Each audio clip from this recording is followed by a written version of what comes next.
Entrega teu caminho ao Senhor, confia nele, o mais ele fará. Tudo posso naquele que me fortalece. Os anjos do Senhor se acampam ao redor daqueles que o temem e os livra. Muito bom dia, com a bênção, com a graça de Deus. Com essas promessas da palavra do Senhor, nós começamos mais um dia, na certeza que temos um Deus presente. Tudo nós podemos, pelo poder do Senhor.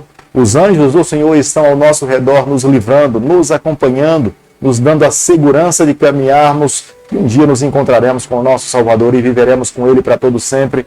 Não tem nada mais satisfatório para cada um de nós. É a razão pela qual, logo pela manhã, nos acordamos e os nossos pensamentos se voltam para a palavra do Senhor, se voltam para o céu, para o eterno Criador de todas as coisas e deixamos a nossa vida ser conduzida por Ele.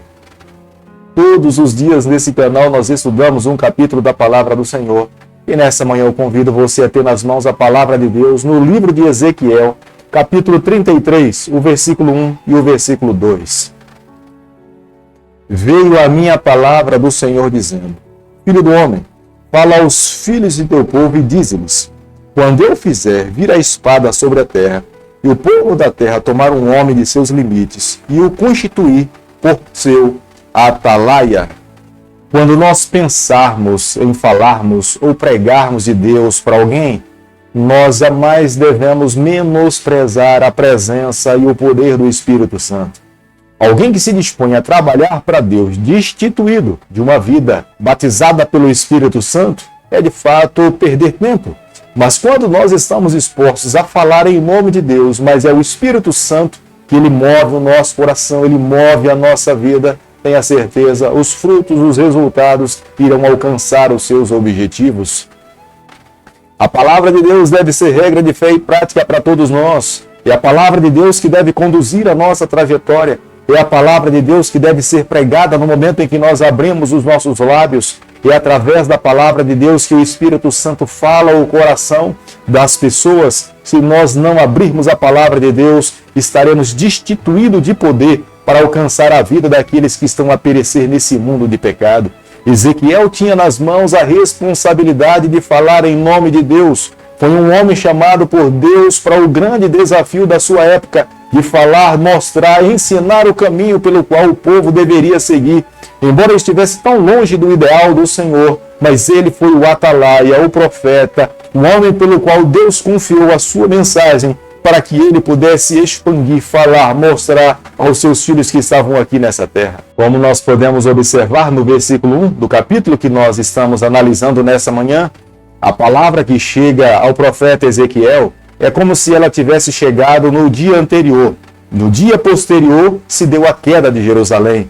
Mas aqui nós não encontramos nenhuma data. Mas o fato é que Deus enviou os seus mensageiros a colocar essa mensagem no coração do profeta, para que o profeta pudesse advertir o seu povo a respeito da sua vontade. No versículo 2, nós podemos observar que é como se o profeta tivesse renovado o seu compromisso de ser um mensageiro de Deus. Levar uma mensagem a um povo que durante muito tempo tinha lhe resistido, não estavam dispostos a ouvir o que Deus queria falar com eles.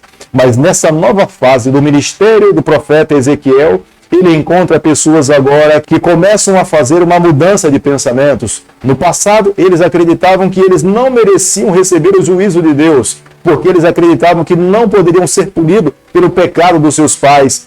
Mas nesse momento eles passaram a compreender que se o juízo de Deus estavam caindo sobre eles, é porque de fato eles tinham cometido algum pecado. E começavam a se perguntar ao profeta Ezequiel: Deus irá aceitar o nosso pedido de confissão dos nossos pecados? Um dia, mais uma vez, Deus estará conosco? Ezequiel capítulo 33, o versículo 11, a Bíblia diz o seguinte: Dize-lhes: tão certo como eu vivo, diz o Senhor Deus, não tenho prazer na morte do perverso, mas em que o perverso se converta do seu caminho e viva. Convertei-vos dos seus maus caminhos. Pois, por que haveis de morrer, ó casa de Israel? A resposta de Deus para o seu povo era muito clara e enfática.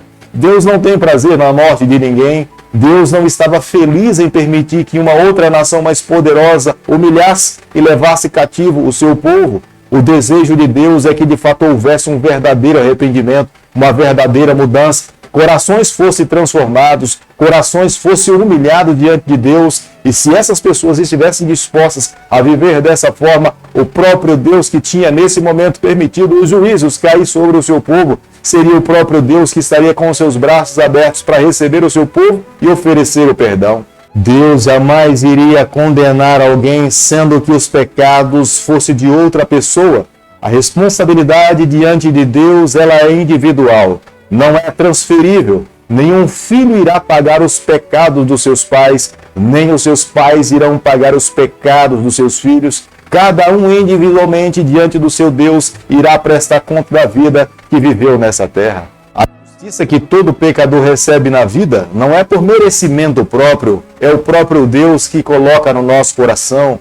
Não somos nós que conquistamos, mas é a graça de Deus alcançada na cruz do Calvário. Aquele que recebe a Cristo, recebe a graça e a justiça do Senhor. Aqueles que não querem a Cristo, não têm como receber a justiça de Deus. Volto a repetir, não é uma conquista pessoal, mas é algo que Deus nos oferece gratuitamente quando nós o recebemos, o amamos e o servimos com fidelidade. Como nós podemos ver no versículo 21 do capítulo que nós estamos estudando nessa manhã, é o ano 21 de janeiro de 585. Foi o ano em que o rei Joaquim foi levado cativo para a Babilônia. 6 meses após a queda de Jerusalém, o profeta Ezequiel recebe a mensagem de Deus para que ele pudesse advertir e orientar o povo que estava no exílio. Como nós podemos ver no versículo 22, o profeta Ezequiel voltaria a falar a partir do momento em que ele recebesse essa mensagem, porque até então é como se ele estivesse impedido de poder falar. Após a destruição da cidade de Jerusalém, quem na verdade permaneceu dentro de Jerusalém foram os pobres, os incapacitados de poder fazer uma viagem longa. E esses que ficaram dentro de Jerusalém corriam risco de vida, porque os salteadores que estavam ao redor de Jerusalém regularmente poderiam passar por ali, saquear a cidade, matar as pessoas. Era a razão pela qual Deus tinha orientado que ninguém deveria permanecer dentro de Jerusalém. Permanecer dentro de Jerusalém era uma desobediência à ordem do Senhor. Muitos judeus acreditavam que pelo fato de serem descendentes de Abraão, eles não iriam perder a titularidade da terra, porque se Deus tinha um dia assumido uma aliança com Abraão e dado a terra de Canaã como herança para Abraão, e eles sendo descendentes de Abraão, ninguém jamais poderia tirar essa posse, esse título deles. Mas Deus estava falando através do profeta Ezequiel que pelo fato deles descenderem de Abraão, não lhe daria nenhum direito de permanecerem naquela terra. Permanecer na terra era resultado de viver uma vida fiel a Deus, amar ao Senhor, buscar viver em conformidade com os seus ensinamentos e com a sua aliança. O povo que não vivesse em conformidade com a aliança do Senhor seria banido da terra. Nós podemos tirar uma lição para nós que estamos vivendo nos dias atuais. Deus espera que os seus filhos vivam em verdadeira ligação com Ele. Ter o nome da igreja é de grande valor, é de grande importância, porque você terá pessoas que estarão preocupadas com você, você terá alguém que vai lhe pastorear, mas acima de tudo, estar ligado a uma instituição, nós precisamos estar inteiramente ligados ao nosso Deus. Nos últimos dias, aqueles que irão prevalecer no grande conflito serão aqueles que estarão em estreita relação, vivendo intimamente com o seu Deus. Aqueles que estiverem longe do seu Deus não conseguirão suportar as pressões, as dificuldades, as perseguições que esse mundo irá sofrer. Infelizmente, a grande maioria das pessoas que estavam vivendo dentro de Jerusalém não estavam dispostas a viver uma nova vida. Embora tivessem ouvido as palavras do profeta, elas não estavam dispostas a abraçar aquela palavra, menosprezaram a palavra do Senhor, e era a razão pela qual eles estariam em sofrimento e permaneceriam em sofrimento. No versículo 29 do capítulo que nós estamos estudando, nós podemos ver aqui a enumeração dos pecados, dos erros daqueles que estavam dentro de Jerusalém e não estavam dispostos a mudar de vida. Recebiam salários de prostitutas e ofertavam desse valor. Pessoas estavam envolvidas em adultério, pessoas eram orgulhosas e não estavam dispostas a humilhar-se o seu coração. Haviam pessoas que comiam alimentos imundos. Haviam aqueles que trabalhavam no mercado e tinham balanças falsas, enganosas. Nesse período, muitas pessoas sofrendo passaram a perguntar o profeta Ezequiel do porquê do tamanho sofrimento, e o profeta Ezequiel foi orientado por Deus a não se deixar ser enganado pela aparência daquelas pessoas, porque elas estavam dispostas apenas a ouvir e a não praticar a palavra do Senhor. Queriam, na verdade, ter uma resposta para ver se teriam condições de reverter o quadro, mas não uma verdadeira mudança de vida. E Deus o advertiu falando, cuidado com a aparência, porque querem ouvir, mas não estão dispostos a mudar o seu coração e a sua vida por inteiro. Querido amigo, nessa manhã, eu e você, nós precisamos parar para refletirmos na tamanha responsabilidade que está nas mãos de um profeta, nas mãos de um homem de Deus. Aquele que recebe de Deus a palavra do Senhor tem uma tamanha responsabilidade em ensinar e mostrar o caminho pelo qual o povo de Deus precisa seguir.